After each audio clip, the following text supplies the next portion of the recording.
You're listening to a Whales Are Whales production. You're also listening to Whales. Visit whalesorwhales.com for more projects and shows like this one.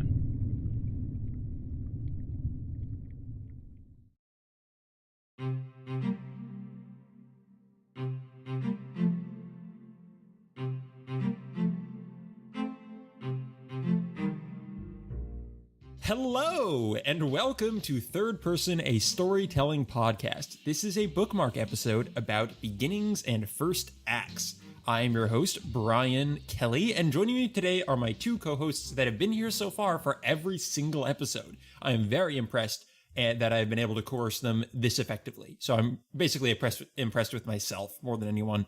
Hello, Stephen. How are you doing? Good. Welcome to our audio library, where fiction is a force of nature and everything's free. You have such better openings than I do. You should host again. Yeah. Abigail, how are you doing? Hey, not as good as Steven. I don't have a good line. I'm sorry. No, Stephen, did you write that down, or was that just to the top of your head? I was furiously thinking about it while you were turning towards me. Oh, that's what I do too when I don't have to host. Yeah, that's pretty good. I kind of miss those days. Yeah. That was really impressive. Thanks. Yeah, it was great, Stephen. For that, I promote you to co-host. Wow. Wait, wasn't I already co-host? Nope. Oh. Wait, what? Yeah, I might have called you. Life. I probably have called you a co-host, but you weren't really. Yeah, not really. Not really. Am I just participant? No, Abigail, you're totally a co-host. Oh, good. Anyway, today we are talking about beginnings and first acts. And in case you don't know what a bookmark episode means, and you're like just joining the podcast, basically, we have two types of episodes, and one is when we're reading through a book, and currently we're reading through The Book Thief, and the other is when we just discuss whatever about storytelling instead of whatever book we've been reading through. And that's what a bookmark episode is. So we talk about different literary topics, for example, or just storytelling in general. Our last one was about endings and third acts of stories to celebrate the end of 2014. And now, to be all thematic and stuff, our first bookmark episode of 2015 is discussing beginnings and first acts. So, yeah, that's that. Stephen, do you have anything interesting to say about this? That's really interesting. Did I just lose all of the goodwill for my original Yeah, opening I quote? pretty much just sprung that on you so you would. Well, you know, one interesting thing to point out is that the reason this part of the show exists largely is so we have time to read things, because it takes a long time to get through. Don't tell people it takes us long to read things. We're Supermen, woman, people. Men, yes. Super people is the PC way of saying that. Let's go PC for sure. I've been looking for, a thing to call our group here. Super people works. So how are you doing, super people? I like I can't decide, in the spirit of talking about first acts, if this has been a really good intro or a really bad intro to this episode. I think it's good. We're full of lively spirit for the new year. Exactly. That's a fair point, Stephen.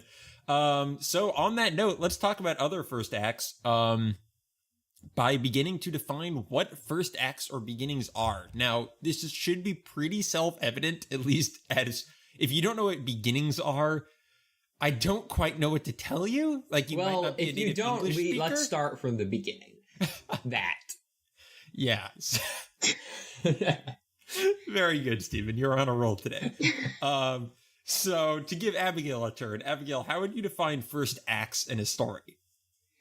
When I was a child... Stephen, I'm going to give the ball back to you. A first act in the story obviously starts the story. It's where the first words are, no matter where it starts. Like, honestly, a first act can be the last scene, like, as like a flashback thing or whatever. Basically, it sets the premise, it lays the groundwork, it tells you who the characters are, what their struggles are. It may not tell you about the main plot, but it sure will hint at it. Yeah, that's a pretty good description. Anything you want to add to that, Stephen?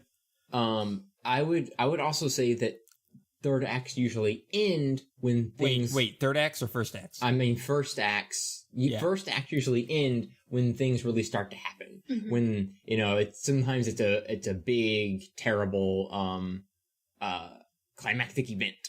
Or other times it will be setting out on an adventure. It's usually like, all right, this is established, and now it's time to start trudging through the real part of the story. Yes, there is a format that I really love to actually combine with other formats called the 3 disasters and an ending format. And it's basically like your plot hangs around 3 main disasters. The first one is caused externally. Your characters have to face it. The second one is usually caused by the characters trying to solve the first one. And then the third one is, kind of the same thing. Like, because they were solving the second one, this one happens. That's your climax, and then the third act is your ending.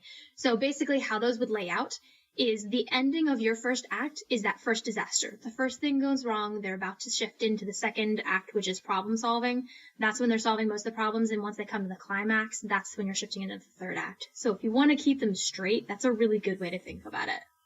Well said. I think also something that you also brought my attention to a while back, Abigail, is that typically in a first act, the lead character is being reactive to what's going on around him. He's not, things are happening to him, and it takes maybe at the beginning or partway through the second act for that character to make a decision and start reacting to what's going on around him. A classic example of this is Frodo is basically just running for the beginning of the Fellowship of the Ring. He's running away from the Black Riders. He's trying to hide the ring. He's trying to meet up with Gandalf. He's basically just doing what he's told. Then that is the first act up until they come to Rivendell. Then when he decides he is going to take the ring to Mordor, that's when he starts taking action and agency in the story, and the second act really begins. I would say that point when you're switching from reaction to action is usually the midpoint of your story. So it's usually about halfway through the second act. Right. But yeah, it's definitely a second act thing. You're always reacting in the first act, which doesn't mean, as you so wisely pointed out, it does not mean you're passive. You're like your character is still active. They're still actively trying for things. They're doing things. Right. But as far as the main plot goes, they're pretty much just reacting to everything around them. And there are always going to be exceptions, but we have to speak in some generalities here. Generalities. So like the pirates. Oh, go ahead, Steve. Well, I was just gonna say, like the Pirate Code of Honor, it's more of a set of guidelines. Yeah, absolutely. It's more of a way to look at a story rather than to write a story. For instance, I wouldn't necessarily say, okay, I'm going to sit down and write this story. So in the first act, my characters are going to be reacting to the situation. So this is what they do. I would probably just start writing the story. Characters naturally react first before they can do anything else. Like, people react first before they can do anything else. You just got to make sure that you actually flip the switch and that they actually come up with some way to be proactive towards the end. Because that's when I've noticed that a lot of stories fail. It's actually one reason I don't particularly love, what are they? Like, superhero movies? Yeah. Because usually the characters are just reacting to the bad guy for the entire thing. That's true. And the bad guy's doing this. I mean, it's the Superman conundrum. He can't actually be harmed. Yeah. I mean, except the million ways at this point they thought up that he can be harmed. But he just has to run around, preventing catastrophes. Exactly. He's basically like a glorified firefighter. And that's why supervillains are always so much more interesting than superheroes, because they're the ones coming up with a plan to destroy the world. Superheroes are just trying to stop their plan. That's a really good point. I wish there were more stories out there, especially, in the superhero mainstream, where it begins with nothing is going on, and then the main character says, I'm going to do this thing, and then goes out and does it. It seems like that's really rare. Cool. Yeah. So often, and this is true not just for superhero stories, but so often your very normal, everyday, mild-mannered dude is walking down a mild-mannered, normal street. And then something happens to him. He falls in a pit of alligators, which morphs him into an alligator. His parents are killed twice. Some terrible thing happens to him, and then he spends the rest of the story trying to make that one thing right. And he's either trying to make it right, or he's just trying to cope with it. Yes, it's almost like the characters become a slave to this one thing that happened to them. So I'm curious, as a little thought exercise, can you think of a good story wherein there's nothing going on except the protagonist decides to do something, and that's the plot? Ooh. I wouldn't say that that's a great way to build a plot. I mean, things are going to happen outside of the protagonist. Things can happen for sure, but I mean the driving force being the person's will and something they want to execute rather than reacting to another person's driving will. Okay. All right. How about this? This is a relatively unknown story, but I know we both read it. Kenobi, which is a story about Obi-Wan Kenobi living on Tatooine in between episodes 3 and 4 of Star Wars. And yes, there are things that get his attention, and there are bad things going on Tatooine, but am I correct in saying that he decides to get entangled? Oh, you are correct that he gets entangled. However, in my opinion, that's the opposite of what we're looking for, in that his entire thing is he just wants to be left alone. He's trying to live the life of a hermit, and he gets pulled into this other guy's crazy scheme and stops it. So that's not, because he did not hatch a plan and move it forward, and he was arguably not even the protagonist of the book, because he was a side character. You only got to, follow him every once in a while. You're mostly following that settler woman they set up at the beginning of the book. So, or you are following, that guy who was turned into the antagonist throughout it. So I think that's another example of him reacting to someone else's plan. If the settler was the protagonist, that kind of gambler guy, I suppose that would have been the protagonist setting up the plan, because that guy was executing his plan. That's true. You're right. All right, Abigail. Sorry, go ahead. I'm going to break in there. Something that I thought of, and I think it may be a cheater because it does technically follow the villain, but Death Note. Yeah. I would say, okay, and here's where it gets a little fuzzy. Because technically, everything that happens in Death Note happens because someone other than the main character does something. What's his name? The god of death. Ryuk. He drops his Death Note into the human world. That's technically the catalyst for everything, because without that, nothing else would have happened. However, the story starts when Light picks up the Death Note and says, I'm going to use this to make the world a better place. Yeah. That's what he does. And I would say that's the catalyst that starts the entire story. It's a little bit cheatery because it is following the villain. And it's basically the plot of, I'm going to take over the world, only he thinks he's good. Yeah. So I don't think anything can happen without multiple influences. I don't think it's ever just one person, but that's probably the best one I can think of. That's a perfect example for what I'm looking for, in the idea that the protagonist is the one coming out with a plan. And I think that's one of the things that made Death Note so fascinating. It wasn't just a crime drama of, you're following L who's trying to solve a crime. You're following the guy who gets to set everything up and put it into motion. And even when fiction has super interesting characters like Sherlock Holmes, again, they're reactive characters who are solving other people's problems. It would be really interesting to follow a Sherlock Holmes who put his own plans into motion. Instead of just following up other people's plans. Absolutely. Well, this maybe isn't an example of characters thinking up their own dynamic, almost villanesque plans, but I have a friend, and his name is Zachary. And Zachary loves anime. And for a while, we did a little sideshow where he would introduce me to different various genres of anime, and I would react oftentimes aghast or in horror. And one of the genres I learned about was called slice of life, which is rather popular in anime circles. And I don't know how generally known this is, but I didn't know anything about it. And the whole point of these kinds of shows are simply to follow a cast of characters as they go about their normal days. This seems like an idea I would come up with and you would tell me is super stupid. No, I wouldn't say it's a good idea, because it's like there's nothing really traumatic that tends to happen in these shows. Oftentimes there's not even a plot. It's just people living, basically. And the Book Thief is almost a slice of life book. Not quite. If the Book Thief didn't have such a kind of an earth-shattering plot around it, and then the Jew comes in and everything gets real scary, and Death making it sound like it's a linear story that has a conclusion he's getting to. But yes, it has a lot of slice of life components to it. Tom Sawyer could be a slice of life. Anne of Green Gables is a slice of life. Yeah. Yep. Right. That's actually, it's funny because Anne of Green Gables, I haven't read the books, unfortunately. Taryn, my friend, would slap me for that. But I have watched the movies, especially that first movie. It is probably one of the most enjoyable experiences that I have in my entire year whenever I watch that movie. Nothing happens. Nothing happens. It's literally just this one girl going through her life, but it's so interesting.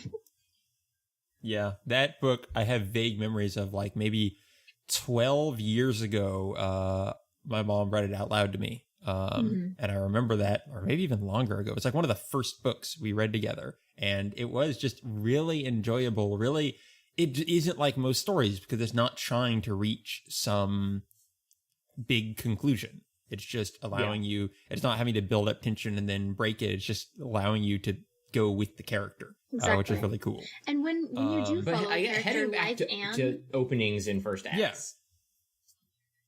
I think we just totally got cut off with the timing.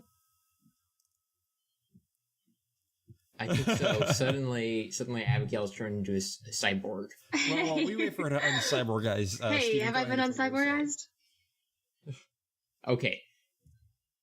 A little bit. Oh, shoot, it's super laggy. I'm just going to stop talking for the rest of the podcast. So, do you want me to continue? Just go ahead, Steven, for now.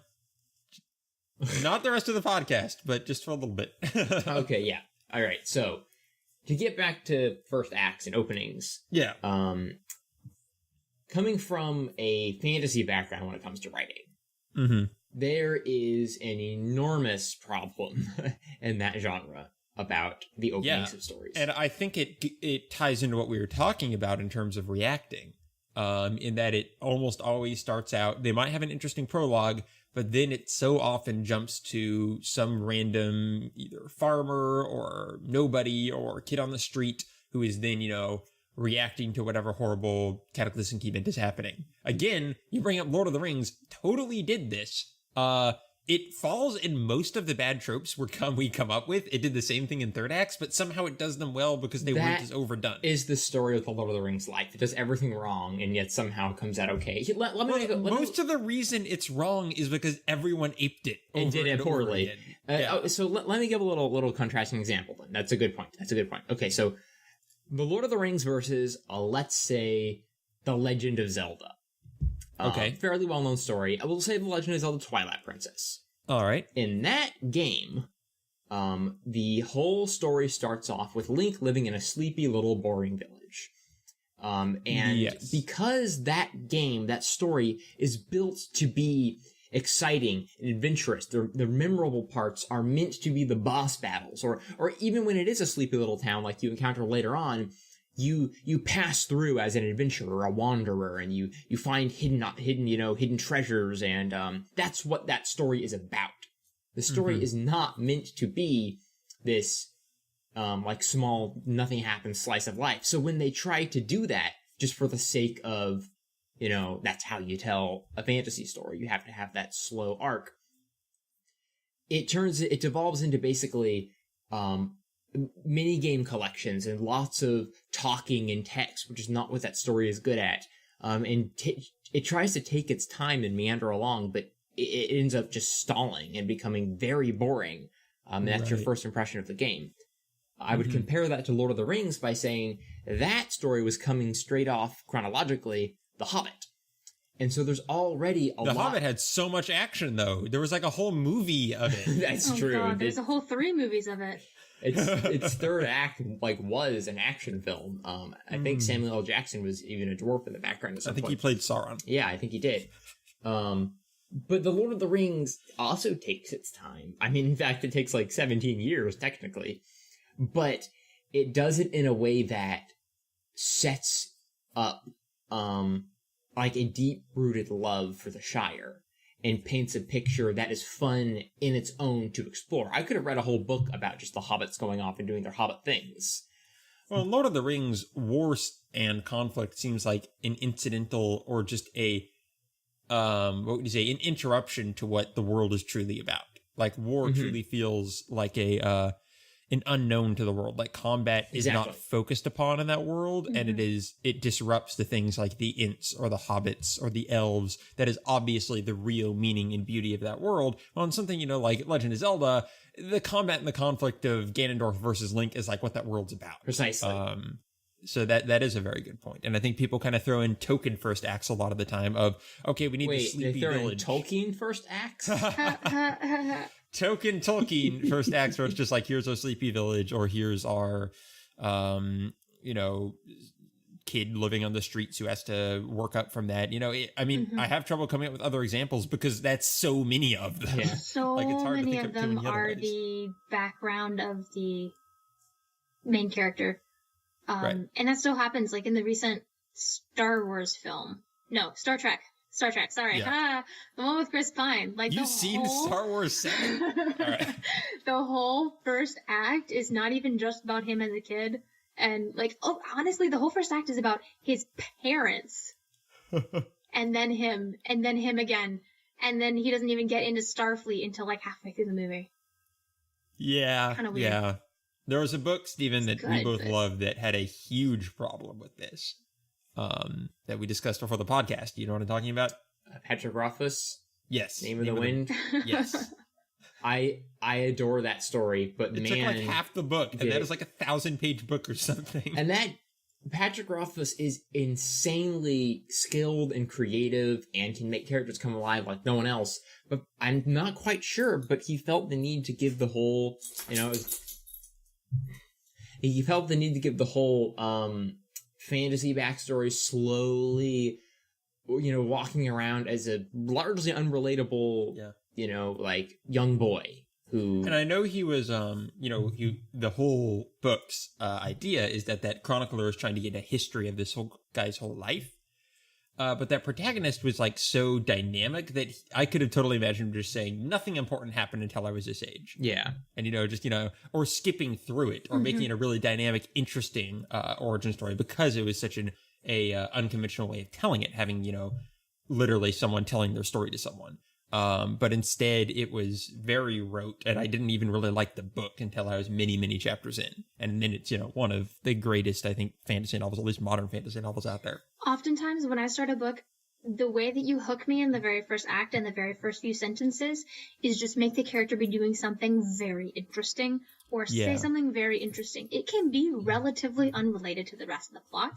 Or maybe I don't know the context of what they're doing, or I don't know who they are. I don't really care because I'm watching something interesting. I remember opening this one book. It was a Star Wars book. Hey, look, it's Star Wars this time.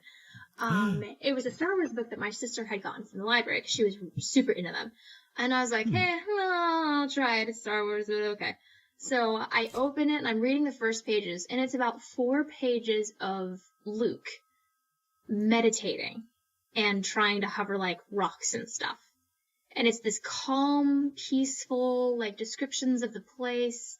He's sitting and he's thinking, and I'm just like reading this, and I close the book because I'm like, that's so boring. Whereas in contrast, something that would be really interesting would be like the first couple lines of, guess what? The Fault in Our Stars. When the main character is opening with, in this section of my 17th year, I was depressed because I was dying. Like, basically is what she says. And so that's one of the most interesting ways to me to open a book, because I'm like, oh, wait, what? Wait, what? And then it just makes me keep reading. Yeah, that's a good point. Yeah, I think you're largely right, especially because everyone wants to follow the structure of the first act, and so everyone's going to have the same idea of what makes a calm, peaceful, we'll just call it the calm, peaceful village, even if it isn't literally a calm, peaceful village. That was Luke's calm, peaceful village. Well, here's actually an interesting point, is when you were first making that point, I thought you were going to give that as an example of a good beginning. Because I'm like, whoa, they're opening with some established character meditating? That is not how most books open. No, so was like awful. I was intrigued. But it totally depends how it's written. Yeah. But I definitely get the point you came across with that, Stephen, or Abigail, and I'm agreeing with your point, Stephen, that it's the reason that stuck out to me as a good opening is just because it's not what other things are. Right. Like opening with a character I had the meditating same is reaction, not normal. but- Yeah, no, it would have been great if it had opened with him meditating, maybe for the first paragraph or a couple paragraphs, and then Yeah. something happened. But 4 pages. It was is 4 getting out. pages. Well, you know what had a great opening? What? Frozen. Oh gosh, yes. Frozen That's had a true, actually. That's the best And it part was of the totally movie. unrelated to the rest of the movie. Yeah, Okay, So it that was the follows only your- problem with it. You said Okay, it was but- okay, Abigail. I You said if it was slightly- unrelated, it was okay. Relatively unrelated.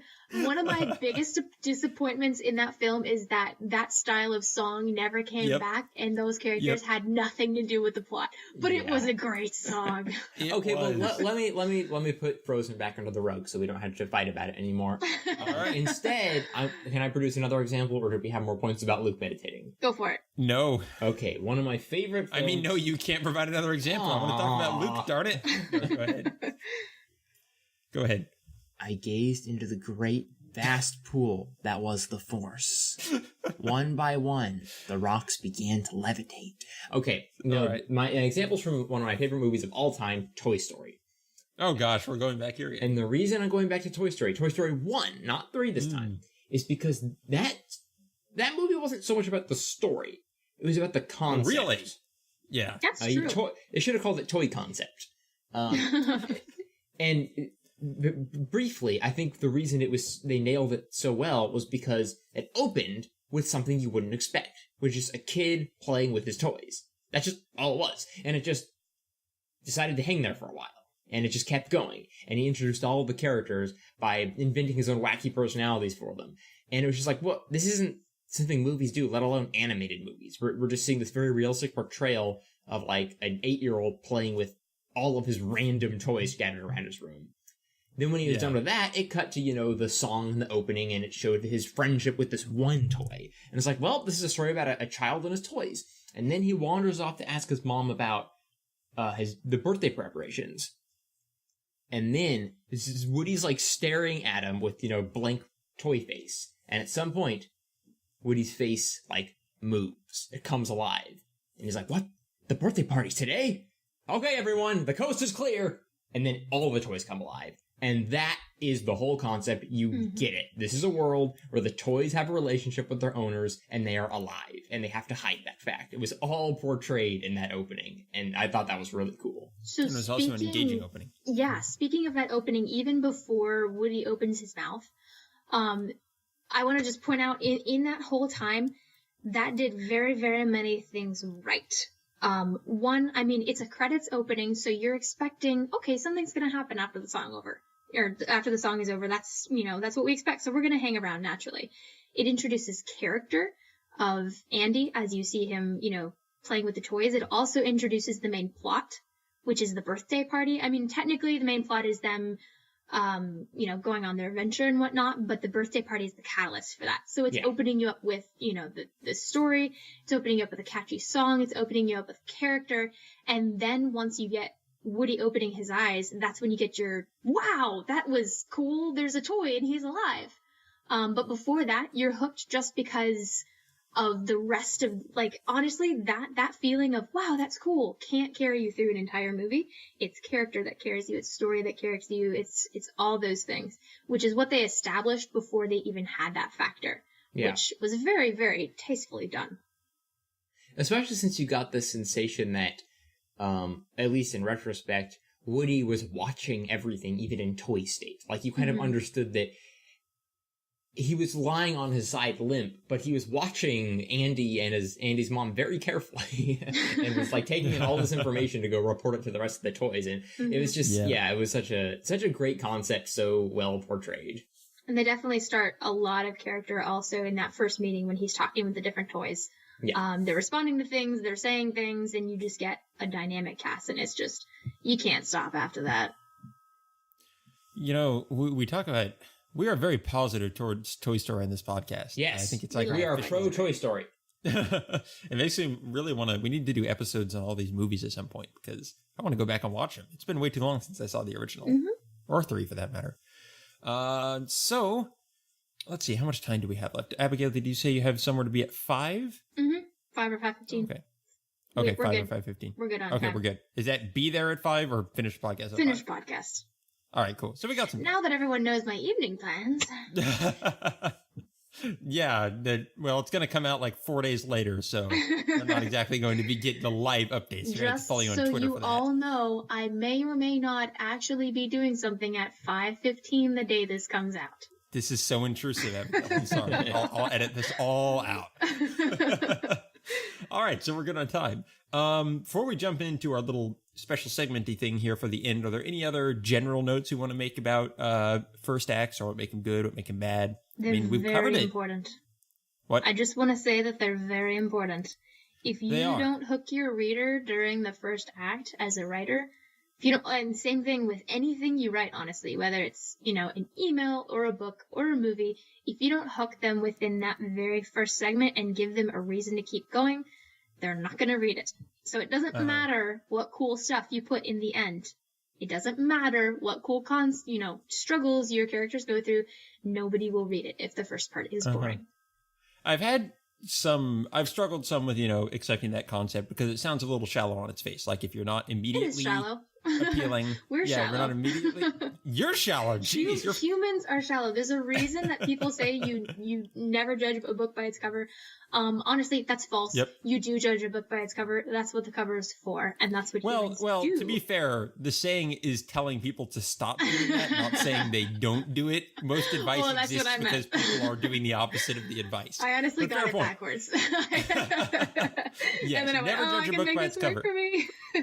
So I I half agree with what you're saying.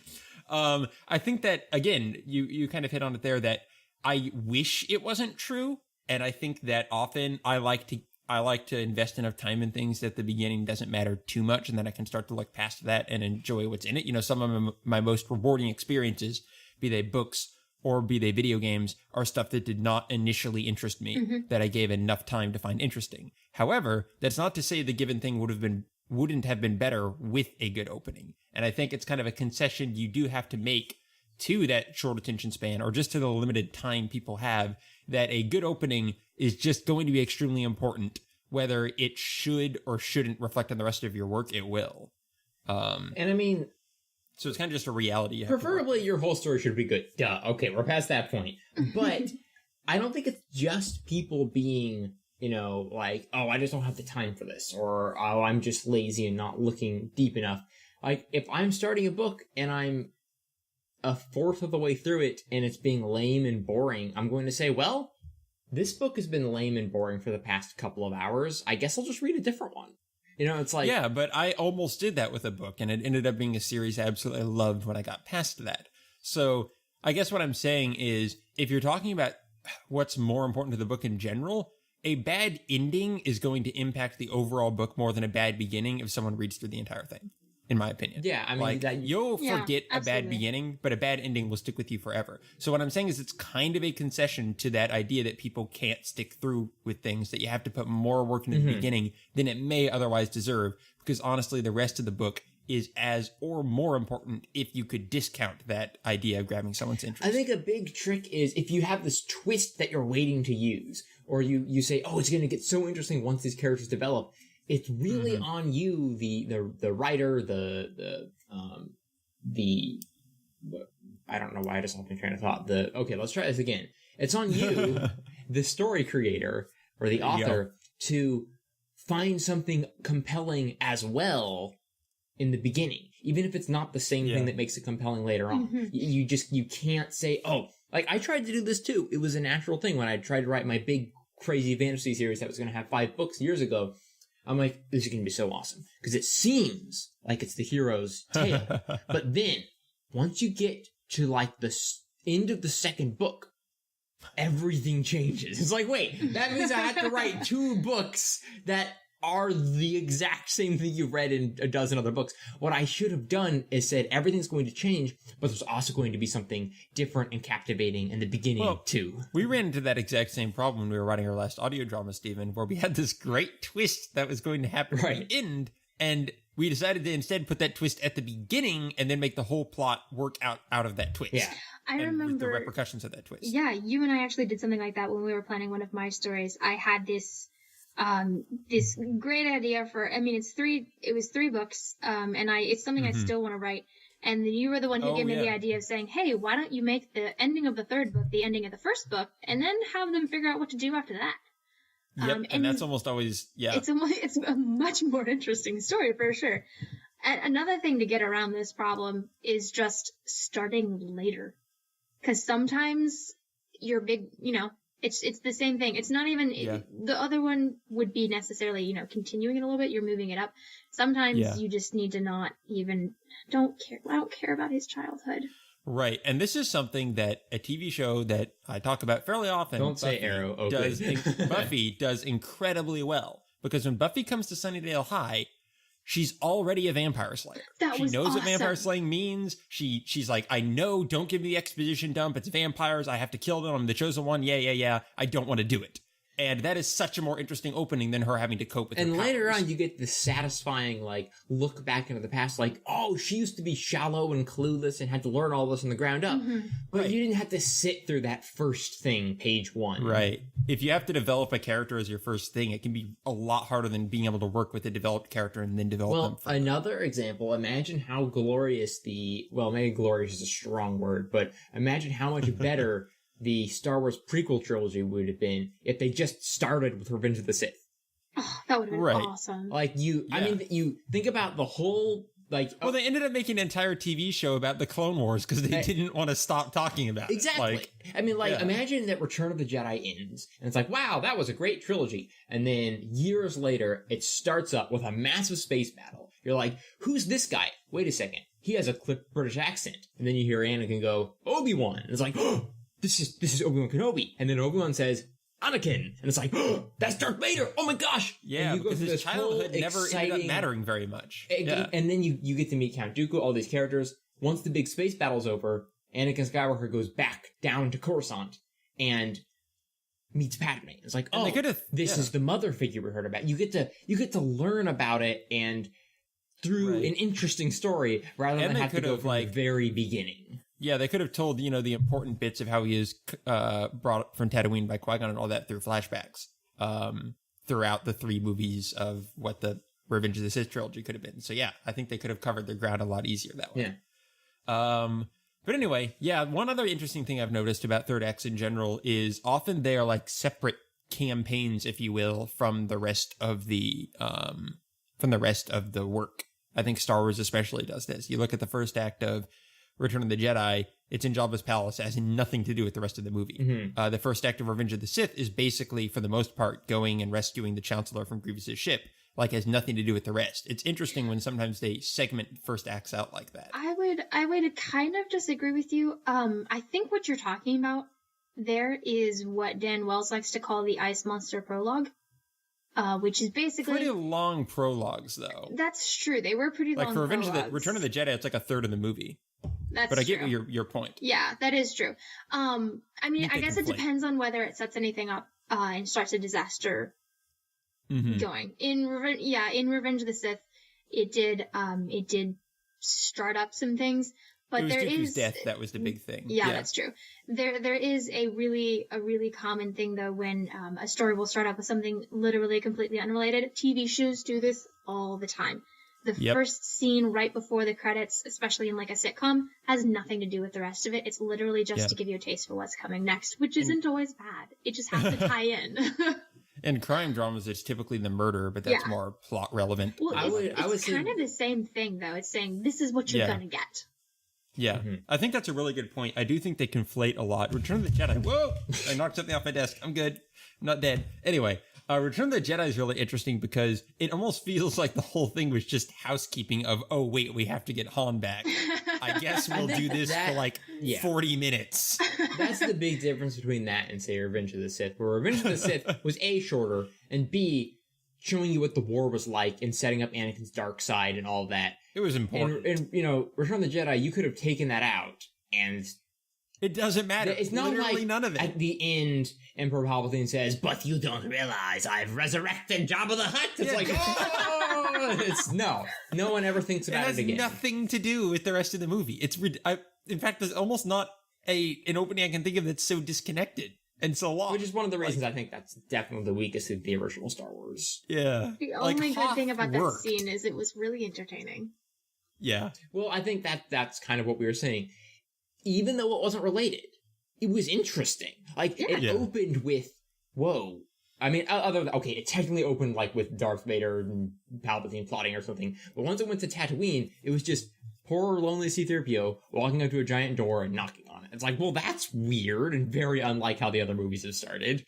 Right. But, yeah, they didn't really tie it together in the end. So, yeah, I just thought it was interesting how that's true, Abigail, that sometimes it conflates with that whole idea of a prologue, but I think also sometimes it's the first acts that are so specifically disconnected and 2 or 3 kind of roll into each other in terms of, like, setting, I think. Sometimes that happens. It's kind of funny because I tend to find the same problem with third acts. Yeah. Because oftentimes they're just completely, like, everything's gotten so inflated, it's a completely different story. The first act was super mundane. and kind of weird, but maybe interesting. And then the third act is super, super inflated, and you're like, what was the story? I don't know. Disconnecting it isn't always bad. Sometimes it's really nice having that jarring plot. I think, like, to use Star Wars again, I think Empire Strikes Back worked really well having Hoth, and then the Millennium Falcon went one direction, Luke went the other direction, and you started into your second acts for all the characters. That worked pretty well. Yeah, and that one was more like a prologue because it was kind of short. Oh, I mean, and it literally had an ice monster. It literally had an ice monster. I assume that was where the phrase came from. No, actually, the phrase came from, Game of Thrones. Game of Thrones starts with an ice monster that's legitimately made of ice.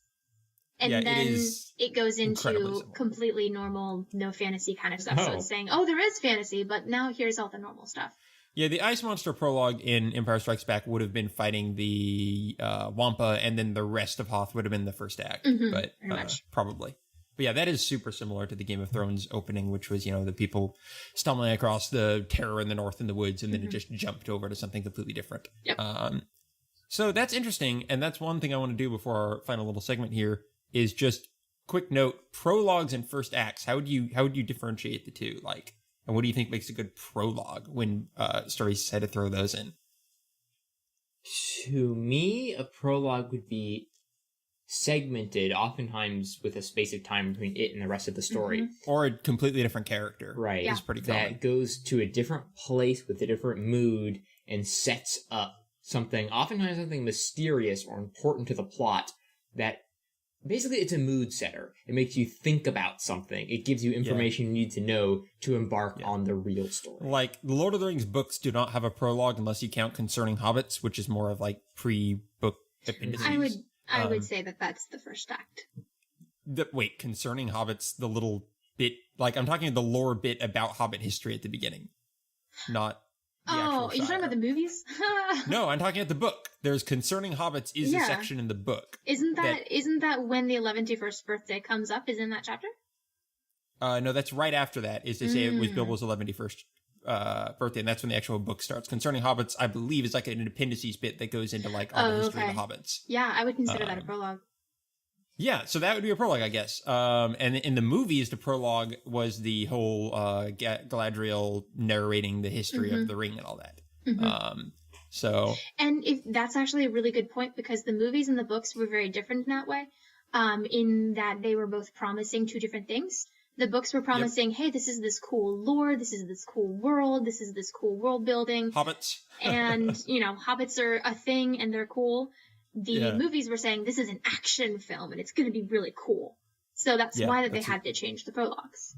That's a really good point. And they wanted to set up mystery and mood. I mean, all of that prologue stuff in the book was just, at some point, Gandalf and Frodo sit down and have a really, really long conversation. The other thing is the book didn't want to have to break up the movie to give all this exposition. I think that's one of the most important things about, especially the prologue, but also first acts. It's letting you know what you're in for. It's like, did you find this interesting and exciting? Good, because that's what we're aiming for. Exactly. The exposition was so good and the prologue was so good in the Lord of the Rings movie prologue. Yeah. Like, that is one of my very favorite They prologues. both delivered exactly what they wanted to. Exactly. It is like blatant exposition. There's nothing else going on, but it's so well shot and well told and well choreographed, and the music and everything is so fantastic that you don't mind it being exposition at all. It's getting you excited about this world. Yeah. And not boring you. Yeah. I would basically say that as far as prologues go, that's what makes them important. It is something that is obviously cut off. It is often told by another character or about another character or from a completely different time. For instance, as my final thought on prologues, I would bring it back to the Book Thief, because that one started with prologue as well. It started with Death talking about colors and the 3 times that he saw the Book Thief. And it is related to the story, but it is loosely related to the story. It does not directly involve Liesel necessarily as a character. It involves Death as a character. So it's introducing our narrator. It's introducing the style of book that it is. It's introducing a lot of that slower paced aspect. So once you go into the first chapter, you're not expecting some huge action flick. You're expecting this thought-provoking narrative, which is what you get. Yeah. So that's a very good point. That's kind of my final. It's really just a promise for what you're getting. It doesn't have to be completely related. The prologue is a really good glimpse into the future, because especially if you're going to have a slow first act, the prologue can say, listen, this is what you're going to get to, especially in fantasy books where typically what you get to is a lot more grand than what you start with. So it's like, just wait and you'll get to that. Now you can go through the first act. And now you can see Harry Potter under the stairs and no one cares. Exactly. All right. So for our last little bit here, we're going to do a lightning version of what we did last time, which is just bringing up an example of a first act and then us all giving it a letter grade on how we think it did. But we'll try to keep it to a few minutes. How many letters are we allowed to use? Do her evening plans. What? How many letters can we use? 1. Oh, okay. What? How far down the alphabet? You can't do SS. Oh, no. Okay. Can I give it like an R or a T? we're. You know, yes. F is your bottom. Okay, gotcha. You can go below F if you want, but it would have to be pretty darn bad. Okay. So, Steven, you first. Okay. I'm going to say, let's see, I'm going to try to pick one both of you are familiar with. How about, Hunger Games, Book 1. Hunger Games, Book 1. Our... First act. Yeah. Trying to remember it. First act, I remember it being less interesting than the other acts. The first act mostly opened with establishing the hard life that everyone had to live, and then protagonist, what's her name? Katniss said, I'll go in place of my sister since you had learned all about the Hunger Games, and then it was her heading to the giant city and learning how to be a Hunger Gamer. Yeah. It pretty much ends after she sacrifices herself. I did not care about that first bit at all. I was a little bit interested in the fact that the Hunger Games existed and what those were, but the rest of it just seemed super depressing and crying, and I didn't like it. Okay, back of the book, super depressing and crying and ... I didn't like it. Abigail Hopensley. New York Times bestseller. Yeah, I agree. I think I would give that one a D. Okay. Yeah, I would give that one a D as well. It's not the worst that I've ever seen, but I tend to agree with both of you. My favorite part of that book actually was knowing how it worked on the Citadel or whatever they call it. That's Mass Effect. I don't remember. Yeah, I know what you mean. I wanted a story in the second book to be about people running the Hunger Games and dealing with what they're doing to this world, but it really What is wasn't. the second book even about? Like boring stuff. The second book is basically the same as the first. Wait, they get thrown in the Hunger Games again? Yeah. Oh, gosh. I couldn't make it through. Honestly, I liked the second book way better than the first book, but it was kind of like the cheap. Maybe if you read it first. Second that you get, you go to a movie and then you see The Hunger Games 2 instead of The Hunger Games Catching Fire. So it just has a 2 on it, and that's how you know it's just going to be the same story over again. Yeah, that's really dumb. It was It was better than the first one though, because it started out faster and it was a more interesting setup because it had cool. Anyways, we'll move on. Hunger Games improved. All right. So we all give it D's? Is that the thing? All right. Abigail. Awesome. I have one, but I don't know if either of y'all read Harry Potter. The first did. Harry Potter? I did a long time ago, yeah. Yeah, the first Harry Potter. I have read the first Harry Potter twice. Okay. Just remind you where the first act ends. First act would end with him going to Hogwarts. So it opens... Wow. Yeah. Basically, you see... it opens with Dumbledore having a conversation with McGonagall. Then you get to see Harry's hard life under the stairs. And then all these weird things start happening. He finds out he's a wizard and he goes to Hogwarts. Right. I don't remember liking it very much. But it was many, many years ago that I read that. I actually reread it about a year or two ago. So I remember. I would give it my opinion is just whatever Steven says. Okay, so let's just pretend Brian and I are talking at the same time. I would give it a C. Because... I would give it a C. Although having to kind of... bear with Harry's obnoxiously, unrealistically terrible step parents or uncle or aunt or whatever they were, was just kind of boring and tropish. Mm-hmm. But the very opening with Dumbledore was awesome. I love that scene. It's so cool. It has this weird noir modern, who is this strange man here? I remember reading that when I was much younger and being like, this book is going to be awesome. And then it wasn't. And then also, heading off to Hogwarts, there's suddenly a bright future, and you're like, how does this world work? You have to, run through the wall of the train station. It's there could be so much potential here. and all of it was rather well written. So that I give it a strong C with some boring sections. Mhm. And you, Abigail? It's really hard for me to choose. I'm biased towards the series. I want to give it a C in just the story content. It was tropish, but from what I can tell, it was one of the first ones that did that. It was one of the early ones, so I give it a little leeway. It was at least one of the first that I think a lot of people saw it, because people read Harry Potter when they were fairly young, so... Oh, yeah. So many people have based their books off of Harry Potter. But... So as far as the story goes, it was kind of a C because his aunt and uncle were very annoying. But with the narration, honestly, I would up it to a B, because I remember just being so pleased reading her words and going, oh my gosh, it's kind of like that same feeling you get when you read Tolkien and you're like, I just want to hear you talk. Yeah. It was just so pleasant, and I was willing to get through the stupid uncle because I knew that cool things were coming. I saw the prologue, I saw Dumbledore, and where are all these letters coming from? That's kind of interesting.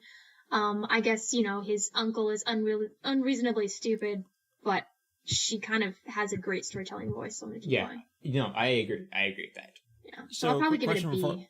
Okay, so a B and then a C and then a C assumed. So, quick question, Stephen and Abigail. Having read through some of those books, and for Abigail, all of them, do you recommend I read those at this point? Like, are they really good? Oh, yeah. I did not read the first one until I was 15.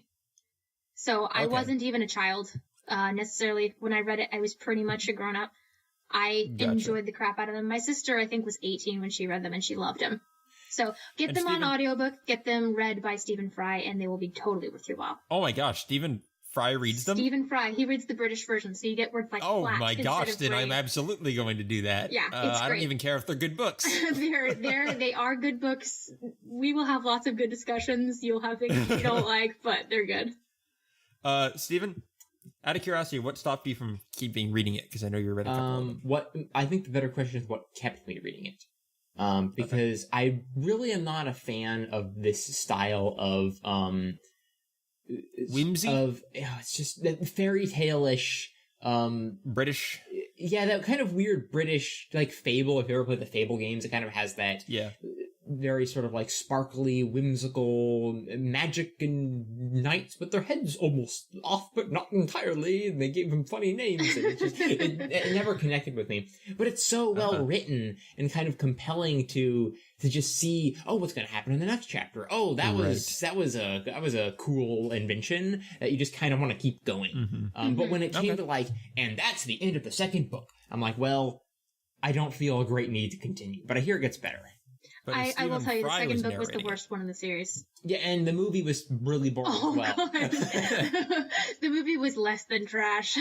So I probably should keep reading them at some point. You should try the third one. It was my favorite. Okay, yeah. What is the second one called? Second one is called The Chamber of Secrets. Yes. Oh, okay. And the Chamber of Secrets, spoiler, is a giant boring snake. What? Wow.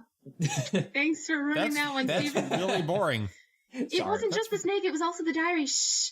Okay, now you're spoiling. I don't. All right. So moving on to mine. This is not a lightning round, Brian. Stop talking, guys... Stephen, and it will be. Oh, that's so true. All right. Mine, unfortunately, it's one Abigail won't be able to weigh in on because I kind of wanted to throw a. It's okay. I left you out of mine, so. A video game in here because we don't talk about those too often because we don't have a lot of shared experience. Stephen, Dragon Age 2. Ooh. That's interesting. Okay. Technically, the game is split into 3 acts, and you're probably near the end of Act 1, okay. But I kind of see the end of the act, at least the prologue kind of first act, once you establish yourself in Kirkwall. And it starts up when they jump forward in time? Yeah. All right, so you could call that a prologue, you could call that a first act. Dragon Age... how the game works is the rest of the stuff kind of melds together from there until the end. Okay, well, quick backstory. Dragon Age 2 follows up Dragon Age Origins. Dragon Age Origins was a very traditional epic fantasy Tolkien-esque world with a pretty traditional story, and it was awesome. Dragon Age 2, because of, as far as I can tell, forced super fast development time. Budget and time constraints. Yeah, is a much smaller game, and so they were forced to make the story much smaller as well. So it opens with one of my least favorite tropes, an interrogation scene. Oh, right, it does. And the story is told through this really kind of cocky, suave dwarf being interrogated by the Templars. Who want to know all about this hero of Kirkwall.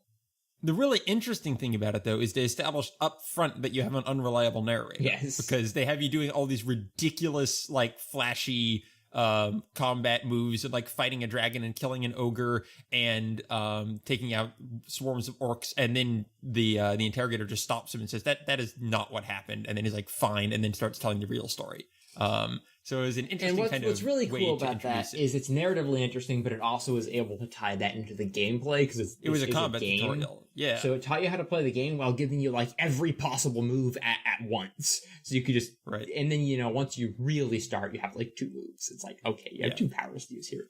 It was kind of that prologue way of telling you what was coming in gameplay. And so what I liked about it though was it was so small. It was just your family running from the Darkspawn. And coming just refugees. to Kirkwall, which is a city that was reconfigured from a vast ancient prison and is now an economy boosted city. So it's kind of an awful place. At least its history is awful. I really liked how small the plot was. Like you're just there trying to get the guards to let you in. And you're just there with your family. And once it jumps forward in time, one of the brilliant things is that everyone in Kirkwall knows you because you lived there for a year, even though you didn't get to see it. So that's a really... Yeah, it's very much the idea of jumping forward and not making you live through getting yourself established, which is really, really hard to do, what would you say, fluidly in a video game, because you just do quests for people or whatever. Instead, they jump forward, so all of your party members are out doing their own thing. One of them joined the guard, one of them got a house, etc., etc. So it's a really smart way of opening a video game. It's also just so much more like intimate and small than video games, especially large budget fantasy video games ever decide to be. You never just play as a refugee from war. Like if you start out, you're the chosen one in a small town, but it was for a book, it's not like that unorthodox, but in terms of how video games tell stories, I thought it was very unorthodox and immediately got me interested in what was going on. Yeah, I wanted to know more about my family, more about my friends, and everything felt different and strange. Yeah. And like I really had... The plot is about... Yeah, go ahead. Not like I had a grand adventure to go on, but I had a life to live. And that said, it didn't, it's just kind of a bunch of quests strung randomly together from that point on. It's not super interesting. So I might give it a B. It was really compelling. Especially for a game. Yeah, and I'd like to see more stuff like that. All right, and we have to end now. Abigail. Yes. Thank you for joining us. You can go even leave now if you want, and I can do the rest of the outro. Okay, cool. Sounds good. I'll see y'all next time. Go read a book. Right, bye-bye. Or hug a book. Will do. All right. If you want to find her on the Twitters, she is the Thinky Reader. And she has a bunch of blogs and stuff you should be able to find from Twitter. So go do that now. Are you back? All right. If you went and did that, we can now move on to the rest of our outro. I thought this was a fun episode, Stephen. Me too. I thought it was very good. Yes. I really like bookmark episodes. Yeah, they're fun. Here's a question for the audience and for you at the same time. Do you think that we spend too much of our bookmark episodes bringing up examples of existing fiction and just talking about them and comparing them? Or is that the mechanics by which we can converse in a writerly fashion, and it is a good thing? I think we did it a lot these episodes, but I think these were 2 very similar bookmark episodes that both had a segment all about doing that. And also every book has a 3rd act and a 1st act, so it's so easy to come up with examples that I think if it became too much of a trend, it could get stale, but I think for these, it made a lot of sense and hopefully led to good discussion. However, if anyone disagrees with me or has any feedback on whether we should do that more or less, please comment on whatever way you can. Tweet us, Facebook, leave an iTunes review all about that, whatever. Maybe that's a bad just idea. let us know. Yeah, but that's a good point. But I think for these, it made sense. Yeah. Okay. So speaking of places you can find us, we are on iTunes, 3rd person, a storytelling podcast. Find us there. Please, if you like us at all, if you listen to us at all, if you're a human being who has any moral conscience whatsoever, leave us a review on iTunes. Or you can even just start by tweeting us. Retweet us. I'd rather have people communicate with us rather than just leave reviews. I would rather have them leave a review. Do both. Yeah, or tweet us. Tweet at us, comment on our Facebook posts, what have you. So yeah, we're on Facebook, Third Person Storytelling Podcast. We're on Twitter at Third Person Show. You can email us at thirdpersonshow@gmail.com. We are, we are a show of the Whales Are Whales Network. So you can find other shows like this with people like us at whalesorewhales.com and find all of our archives and social media links there. We will be on the front page. You'll see our logo and all that. Personally on Twitter, I am Lord Meldor. I'm going to try to be more active, though be forewarned, I post a lot about Hearthstone, which is a trading card video game from Blizzard Entertainment, who makes World of Warcraft and stuff. And it's amazing, and you should play that. And if you ever want to play Hearthstone with someone, let me know. Steven. Yeah? You are on Twitter, too. Yep, You found the sequel to Twitter. Very few other people know Twitter about this 2 yet. is really bad, but the movie is even worse, and at the end there's a giant boring snake. I'm Stephen Kelly, 180 here on Twitter 2 and Twitter 1. Awesome. And on our next episode, we're going back to reading through the book we're talking about. We're on the third act of it, or the third part, so it's going to finish out The Book Thief, which is the book Abigail's brought for us to read this season. That is going to be parts 7 through the epilogue. So if you want to read along, just find the book and, finish it. Wherever you are, and make sure you finish everyone. the book. I can't wait to see how that book ends and talk about it. Yeah, I'm really curious if we're going to like it or not. Like the ending, because we had such mixed feelings on it throughout. Yeah. So that could really tie up. Like we might all come away with wildly different opinions. That is so possible. So yeah, join us next week for that. It's just going to be Sunday as always. And that does it for the outro. Anything else I missed there, Steven, or you want to add? I would like to have a show about protagonists without agency, and I would like to have some Harry Potter beef and see if Abigail can quell my fears. Harry Potter just reacts to everything? Harry Potter is Everyman 101 face. And really? Only his friends are interesting. At least that's what I thought he was interesting. I remembered him like lying and sneaking around a lot, but only in his very wibbly wobbly, like, oh, you guys, I better do this. Oh, so he's from a JRPG. Yeah, essentially. Oh gosh, I don't want to read that book anymore. Now, Ron, okay, this is getting off topic. Well, I guess if Steve Fry voiced the protagonist of a JRPG, I'd play that too. Probably so. Anyway, that's all. That's neither. Anyway, I just wanted to just put that down. Would be a good show. I think I have a whole little note here for show ideas. Let me see if I do.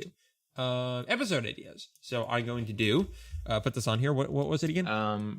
Protagonists without agency. Yes. I'm going to bring up so many JRPGs and make Zach so mad it's going to be great. Because that's every JRPG pretty much. Yeah. All right. I think we're done. Great. Steven, I'm going to give you the guest honors of coming up with an outro tagline this week. All right. Okay. Let's say, all right, folks, we had a good time. Time to turn the page. You like bumped your microphone. Okay, let me try it again. Do that again. All right, folks, we had a great time. Time to turn the page. I liked it, but I think you need like a little bit more like feeling. Oh, all right.